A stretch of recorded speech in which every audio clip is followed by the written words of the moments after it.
What if every argument you have ever had, every betrayal you have ever experienced, every time someone's behavior confused you, hurt you, or blindsided you could have been predicted? What if human beings are not random, not unpredictable, not mysterious, but are actually following patterns so ancient, so deeply embedded that most people never even realize they are being controlled by them?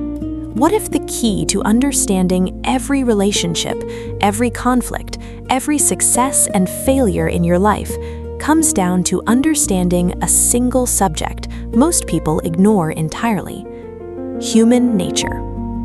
Robert Greene spent years studying the greatest thinkers, leaders, and strategists in history, from ancient philosophers to modern psychologists, and distilled their collective wisdom into a single, comprehensive guide to understanding why people, including yourself, behave the way they do.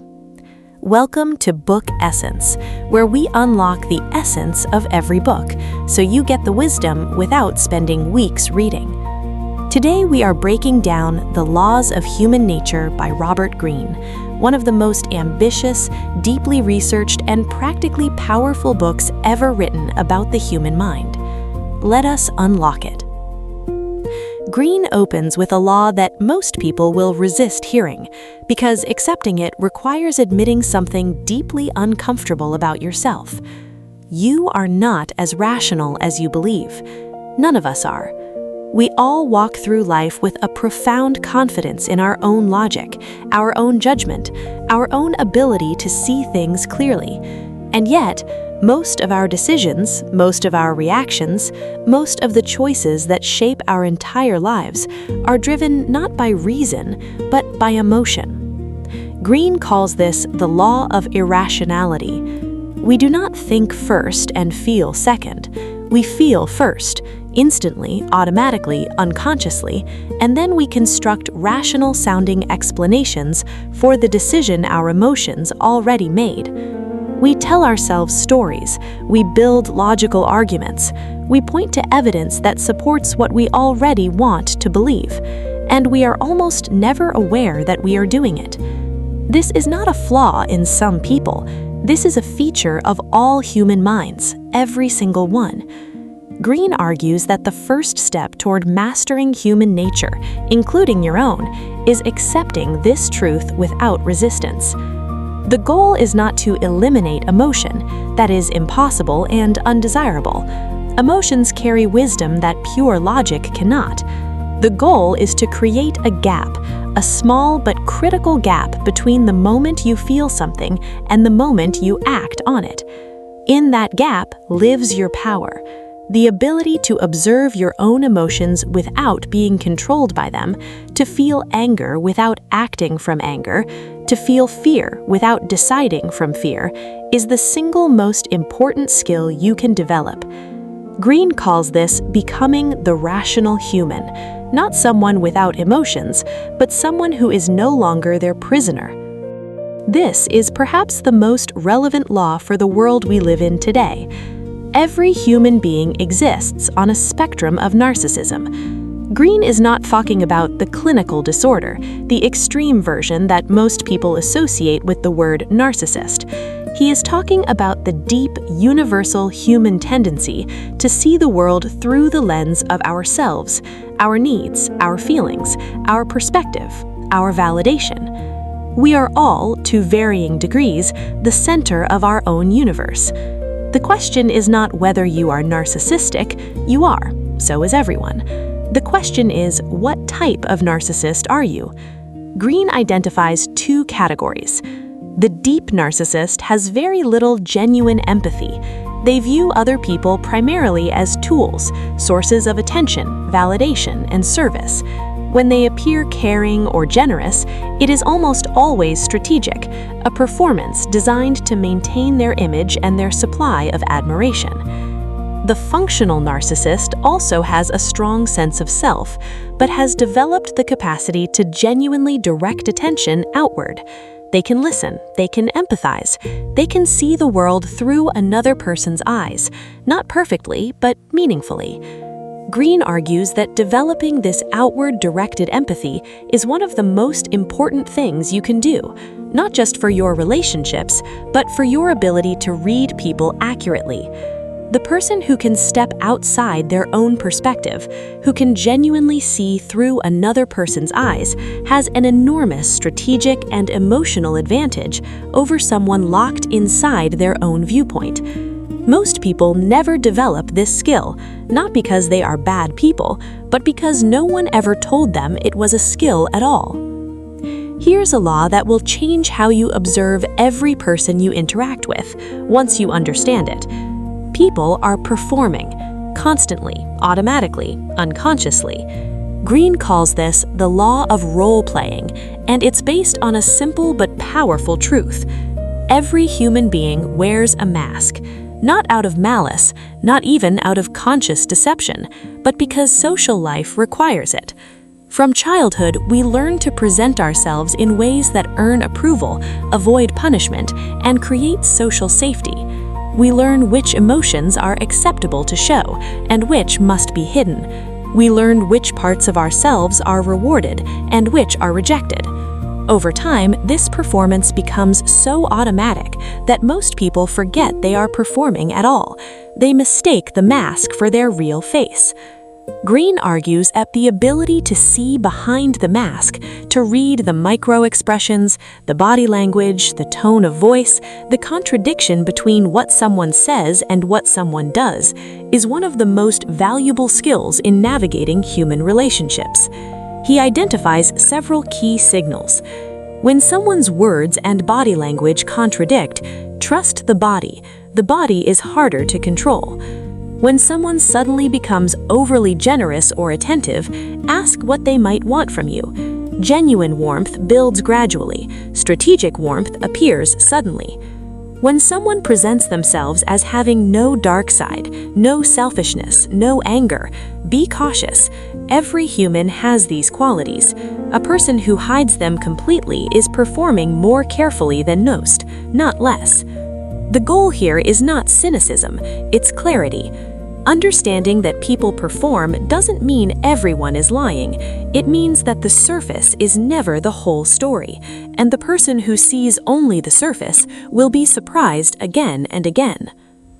Of all the emotions that drive human behavior, Greene argues that envy is the most destructive and the most hidden. People will openly admit to feeling angry.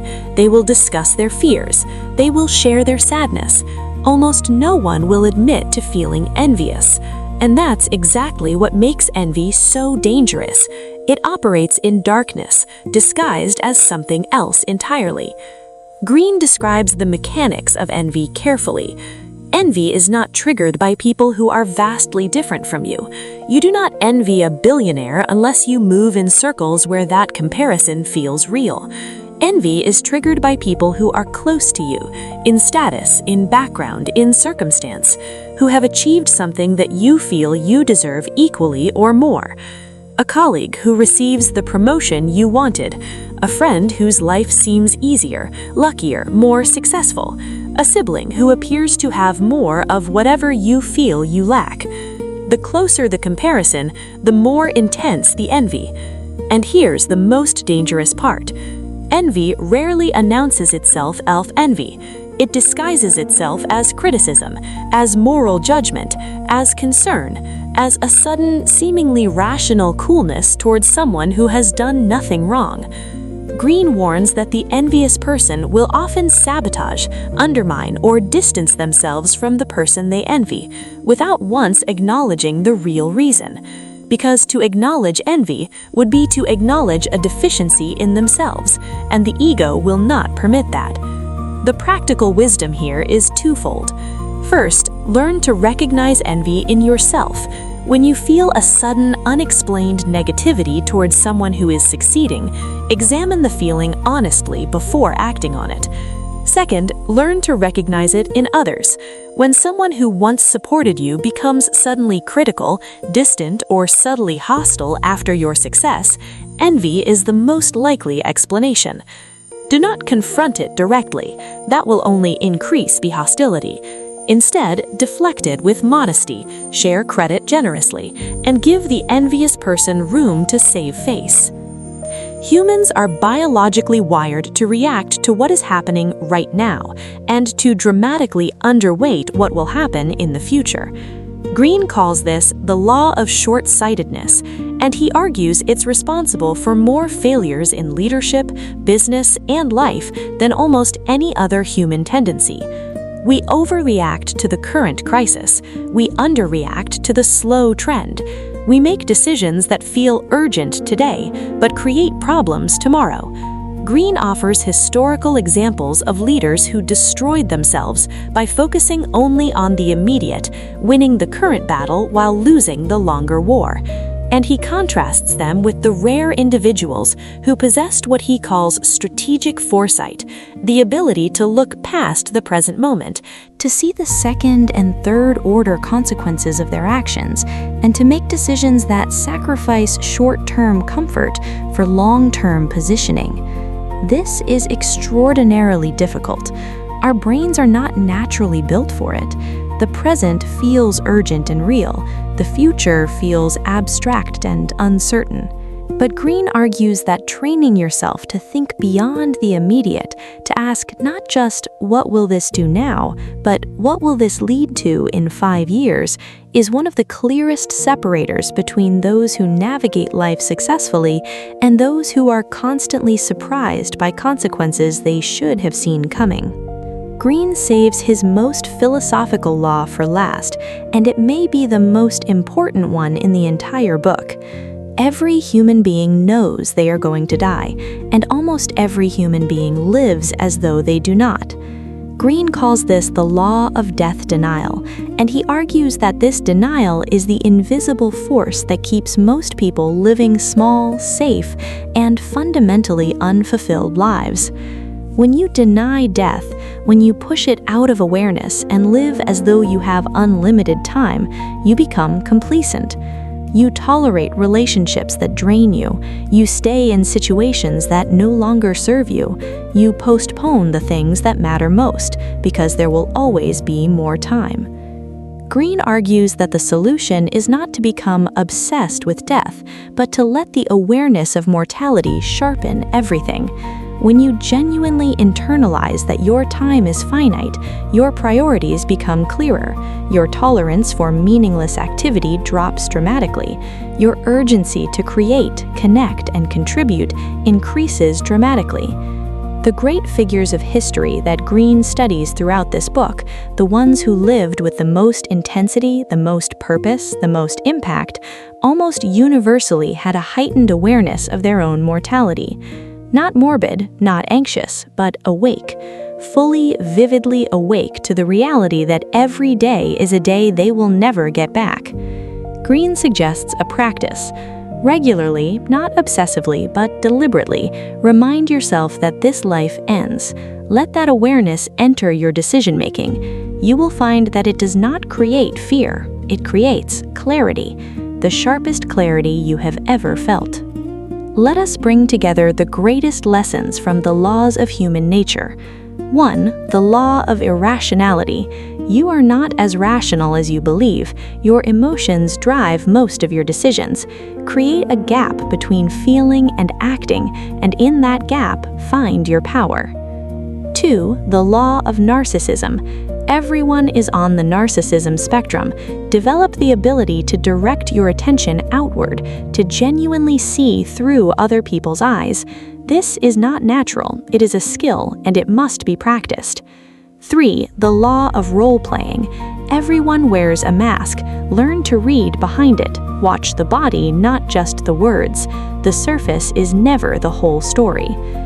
4. The law of envy. The most destructive emotion is the one no one admits to feeling. Recognize it in yourself before it controls you. Recognize it in others before it blindsides you. 5. The law of short-sightedness. Train yourself to see beyond the present moment. The ability to think in terms of long-term consequences is one of the rarest and most valuable human capacities. 6. The law of death denial. You are going to die. Let that truth sharpen your life, not darken it. The awareness of mortality is the most powerful force for living with clarity, urgency, and meaning. Robert Greene ends this book with a reminder that echoes through every chapter. Human nature is not your enemy, it is your subject. The person who understands human nature, including their own, does not become cynical, they become free. Free from manipulation, free from confusion, free from the patterns that control everyone who refuses to see them. That is the essence of the laws of human nature, and that is what we do here at Book Essence. We take the world's most powerful books and unlock their wisdom, so you can understand yourself and the people around you more clearly than ever before. If this video brought you value, please like, subscribe, and share it with someone who deserves to understand the world more deeply. Every week on Book Essence, a new book, a new lesson, a new chance to grow. Until next time, keep reading, keep growing, and keep unlocking your essence. See you in the next one.